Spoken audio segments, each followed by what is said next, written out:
There's no way I finally arrived in Tokyo. It's true, I can't wait to...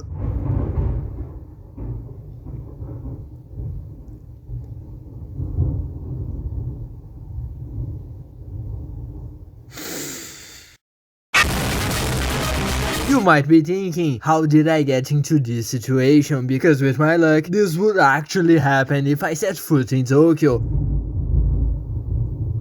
Yes, the thunder was real. So if there's an accident in the fabric of the universe and I somehow get rich, make your bunkers already because the tea is coming. But for now, we are fine. This one here is an anime with a very sweet name. Dead Demons Destruction.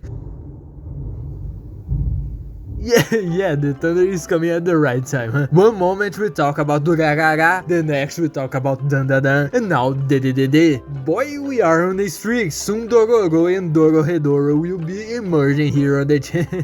But Dededede is a very curious case, a case that practically no one remembers exists. Unlike Durarara, which was mega talked about at the time, and which nowadays the hype has died down, the anime of the chicks wasn't even talked about even at the beginning, took a disappearance potion worse than the last few seasons of Dr. Stone. But then look at this hyper unique art style, scenery with this beauty, and an unhinged title like that. The audacity of making a move like this and putting Dead Demons Destruction as the title kind of means that the author had a certain confidence in the story, whoever it is. Asano Inyo, the same author as Oyasumi Pum Pum and Sorarin. Yeah, if you have already seen either of these two works, you already know the weight that this author's name has, and you already know more or less what to expect from his stories. If you look too long into the abyss looks back. Existence, I have never heard of her. But with that, it's even more bizarre that you literally don't hear anyone talking about this work, not even when mentioning it's a slice of life with alien invasion. I mean, slice of life with guns worked for Kojima girls there. Why that wasn't even enough here? Well, how negative is your worldview? Sorry I stunned you with a philosophical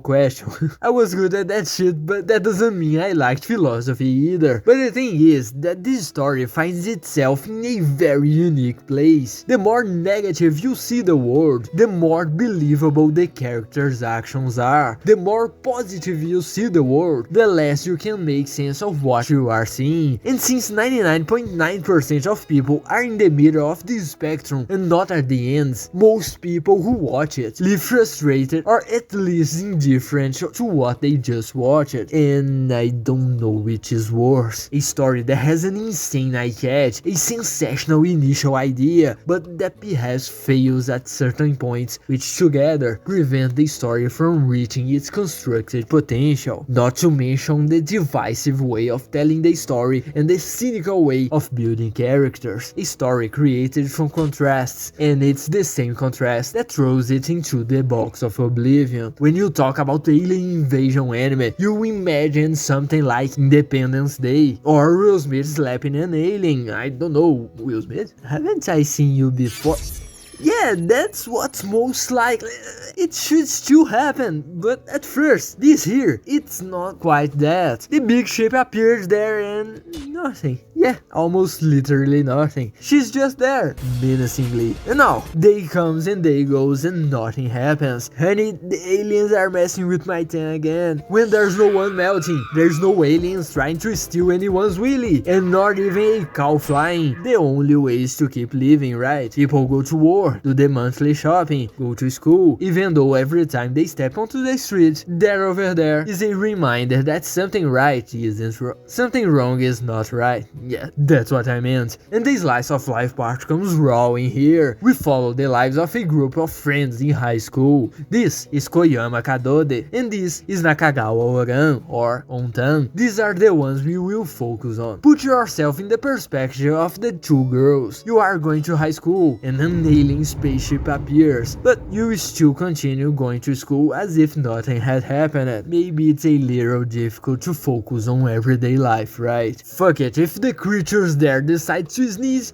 Akira will no longer be just an old mango. But no, tomorrow you have a test, and you have to hand in a group project for next week. How dystopian is this? Living in a situation like this, and for them, the only thing that remains some kind of a normal reality is the friendship they have, because outside of that, their home lives, the world, it all seems so futile. How do you care about anything when the apocalypse is about to happen at any moment? Now you have to go to school and maybe work, because otherwise you will die of hunger. Tomorrow, not even the concept of money should be relevant anymore. Awful, right? And the story works in this dichotomy. On one side, a seemingly normal life of girls growing up as they navigate the turbulent waters of adolescence and society, while that exists on the other side, the constant extraterrestrial threat. It's a sensational and very unique concept, but the problems appear from there. One of the most interesting ideas is to see how the story balances the calm side of slice of life with a physical and psychological threat, but putting two themes that have almost nothing to do with each other together has its pitfalls that, depending on the author, are not avoided. Just like in Licorice Recoil, when the author doesn't make all the right choices possible, often one theme unintentionally cannibalizes the other for your attention. Are you interested in the daily life of the girls? Too bad! Pay attention to the government doing shit with the aliens. Do you have a fetish for big ass aliens? Sorry my dear, it's time to see chubby chicks, little girls. And at the end of it all, it seems like the story gives you a single fry, a little bite of a Big Mac, and takes the snack away from you before you can eat the rest. The results from this? Things that on both sides are not developed as expected if the story only focused on one thing, generating several strange and unfinished moments, highlighted when out of nowhere the author throws in a bunch of bizarreness and plot twists without any concrete reason, just because, yes, out of nowhere. It's not just little girls and a spaceship, it's this plus time travel, worlds and parallel dimensions, cosmic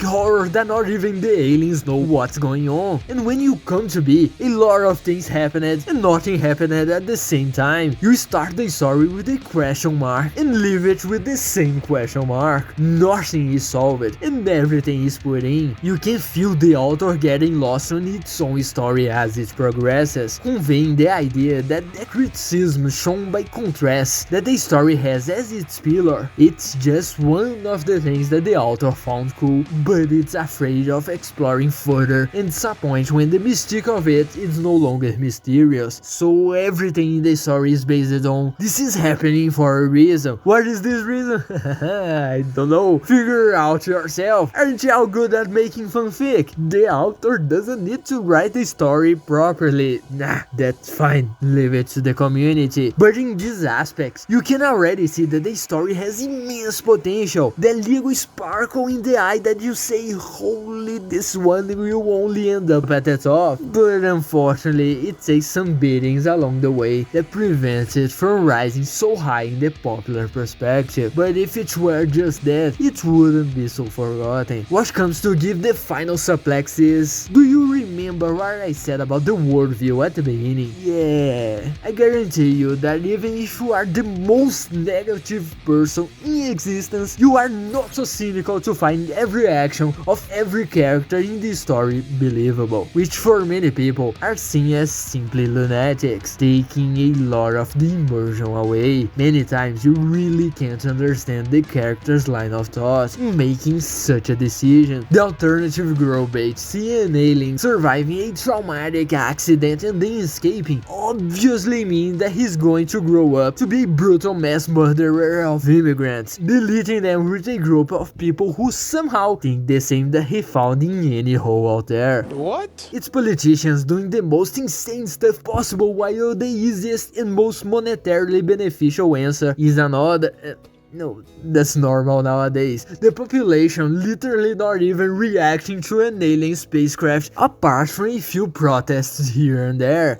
all of this in question isn't explored that well. Yes, it is a criticism to modern society that the author wants to bring to light, showing a world that perhaps ours is walking to. There is so numb to tragedies that an alien invasion is nothing more than a catchy title in the media, but he elevates the cynicism so much to the extreme that it is often difficult to believe what's going on in the story, even if you share the same point of view. And also, since everything is thrown into the massive soup of the story, many plot points make you question the integrity of the criticism. One of the main characters is being pedo-pedaled, and everyone around them acting as if it's normal without any type of reaction. There's like no one reacts in this entire story, right? And sometimes even encouraging didn't need to exist in a story like this. It has no place in the narrative and adds nothing to the plot. It's just a cheap way to get a reaction out of you, and consequently making you not take what the author wants to say so seriously. And at the end of it all, the story is forgotten for the same things that made it so interesting. A work of contrasts, but not the ones the author intended. Just because it stands behind the veil of criticism doesn't mean it's automatically a good story, much less that you will enjoy it. A work with a lot of potential, very beautiful, with very unique animation, but also with its immense flaws. Congratulations, anime, you really put a nuclear explosion to the sound of little anime girls.